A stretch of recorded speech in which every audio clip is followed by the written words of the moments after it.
Okay, now जो हमें discuss करना है that is because of solid cylindrical wire, solid cylindrical current carrying wire, because of this what will be magnetic field B, यानी कि magnetic field due to solid cylindrical current carrying wire. ये हो गया complete heading, short में आप चाहे जो लिख लो।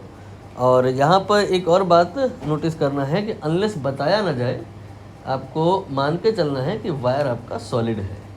जैसे कि अगर हम इसी क्वेश्चन की बात करें तो यहाँ पे देखो उन्होंने कहा लॉन्ग स्ट्रेट वायर, अब फिर नहीं बता रहे हैं कि ये वायर जो है ये सॉलिड है या हॉलो है, तो फिर आपको क्या है उसे सॉलिड ही मानना होगा। हालांकि आगे हिंट करी है uniformly distributed across the cross section, तो अगर आपका वायर सॉलिड नहीं है तो क्रॉस सेक्शन के थ्रू आउट आप करंट को डिस्ट्रीब्यूट कैसे करेंगे।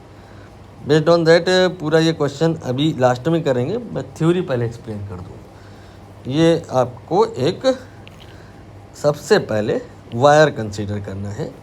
ये वायर बाय डिफ़ॉल्ट सिलेंड्रिकल है, बाय डिफ़ॉल्ट सॉलिड है और बाय डिफ़ॉल्ट इनफाइनेटली लॉन्ग है। ये सब कुछ बाय डिफ़ॉल्ट चीज़ें हैं, नहीं बताया जाएगा तो आपको यही मान के चलना है।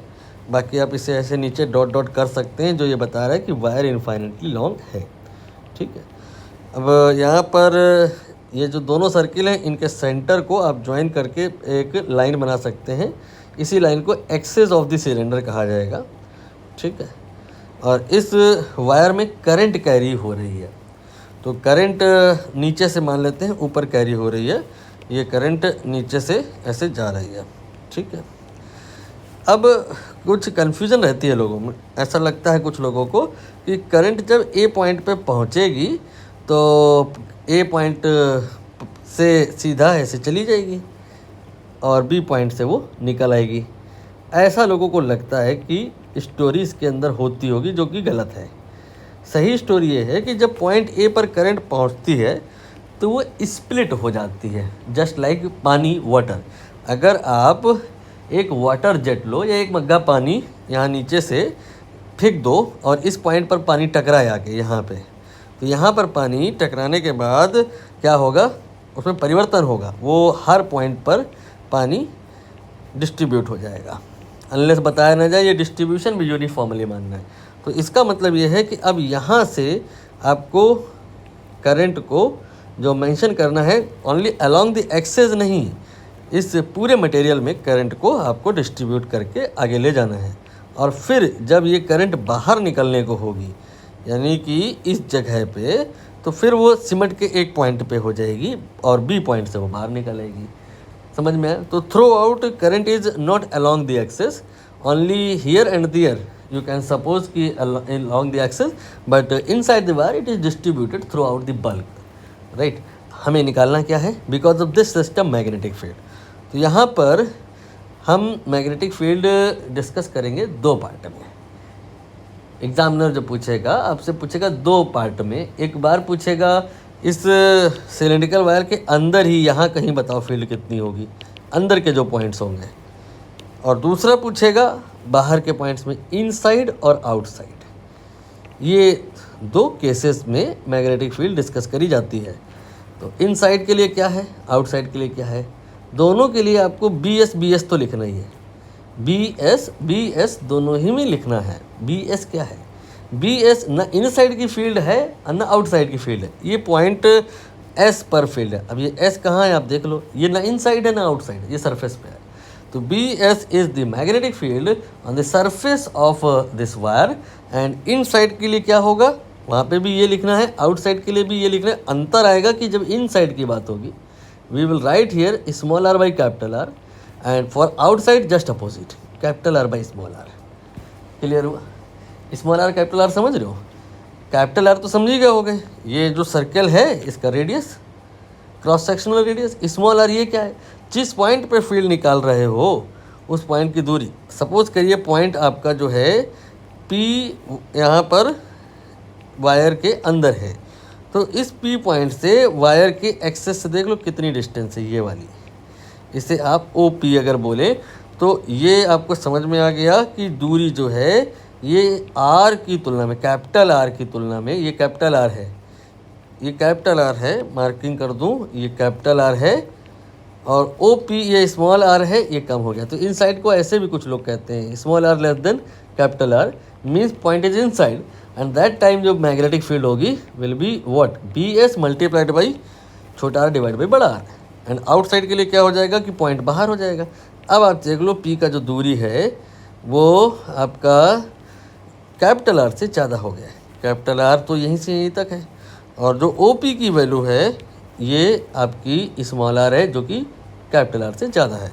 तो small R greater than capital R implies point is outside, and for that magnetic field is given by B S multiplied by R but capital R by small R. So we can say that कि यहाँ पे इन side के लिए जो b का proportionality है small are पे dependency, वो कैसा है, लीनियर है। क्या यहाँ भी ऐसा है, देख लो b प्रोपोर्शनल टू, क्या स्मॉल आर लिख सकते हैं यहाँ पे, नहीं, यहाँ पे 1/r आएगा। तो इसका जो ग्राफ होता है ये लीनियर होता है।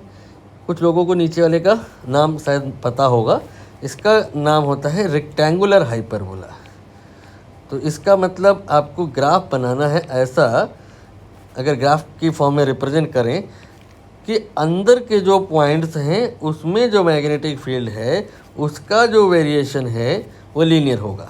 ये आपका जो डॉटेड लाइन है और ये जो वाई एक्सेस है इसके बीच में कोई भी अगर पॉइंट है तो वहाँ तो small R less than capital R है, पॉइंट इन साइड का है, and for inside point we have said that कि दिस प्रोपोर्शनल टू दैट, तो बी प्रोपोर्शनल टू आर।